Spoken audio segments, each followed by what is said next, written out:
Tamundong, mga teachers diri, barangay officials led by barangay captain Sabala. Pinangga gyud nako ang mga barangay officials because my first work in the government was as a barangay bookkeeper. So, grassroots gyud, no?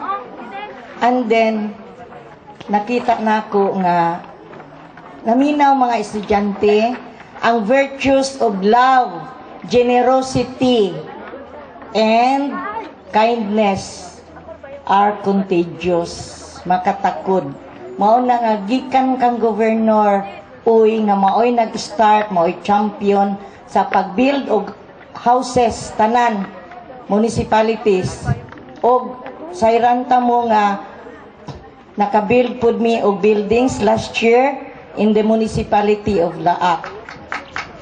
Kanang nagpalakpak og una mauna si Raul, Tindog Raul, kay ikaw man ang semi-champion og ang iyang asawa. Ambot na pa na ba sila time sa ilang love life? Kadlawon nangadto gahapon dito sa Pantukan, etc. So palakpakan gina nato sila. Unya sa inyong kasayuran, gi-divide ang mga offices sa Kapitol. Gi-divide into group. Mo nang diri sa Manat National High School Annex, ang grupo sa Provincial Treasurer's Office, please, tindog mga taga-PTO, mao na among cashier, mao na among Revenue Division. O Provincial Assessor's Office. Asa si Provincial Assessor? Day, ha? Wala? Naligo pa daw. O ang Provincial Legal Officer. Makita ninyo si Attorney Liban, muralag inyong magulang, kay bata patanawon, pero bata gid siya. Asa man ang taga PLO. So kaming tulo diri na opisina maoy mutabang sa engineering office, mga kusgan nga mga partners. Mao mi ang moabaga sa engineers office og sa barangay officials. I believe na amoy pila ka volunteers, mga teachers and teachers, mga parents, no? Asa man ang mga parents? Asahay man. I remember in Oroquita City, naigiingon nga plant a tree, grow with me. Ngano, pirting inita, maski pag kinabrightan ninyong teacher, kung wala kuy ka ng sunlight nga na, kay it will, man sa moist, no? It will affect your mood. So, mo to nakahisgot nga, kung pwede na apoy, plant a tree, grow with me. Kay katong grade 1 nga mga estudyante, pagka grade 6, fruit bearing na ang ilang mga pangtanom, anak na.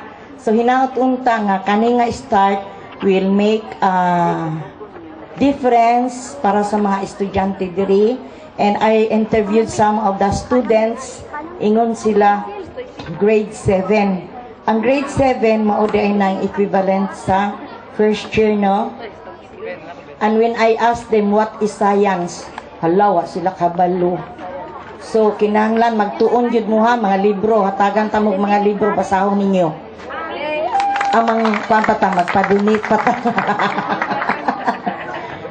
Di ba ako mudakan pagka kuan ha kay di gyud kadaog ang treasurer. Maski barangay captain ang treasurer di gina kadaog, di ba? Kay tikulikta gud. So hinaot unta nga kani nga sugod nga nagsugod kita karon nga dili magulan para nga ang 10 days nga target nato kung mahimo ma-earlier or makahuman kita sa July 20, no? Mao na. So maing buntag sa tanan o kamo mga estudyante ha, magtuon gyud kay unsaon na lang. It might be one of you will be a division superintendent, a teacher, a CPA, a lawyer, no? So hinaot unta nga kaning sa ganin ni diri kabidyanan man ni. But this is an annex. An annex, unsa may meaning sa annex? Sumpay, no?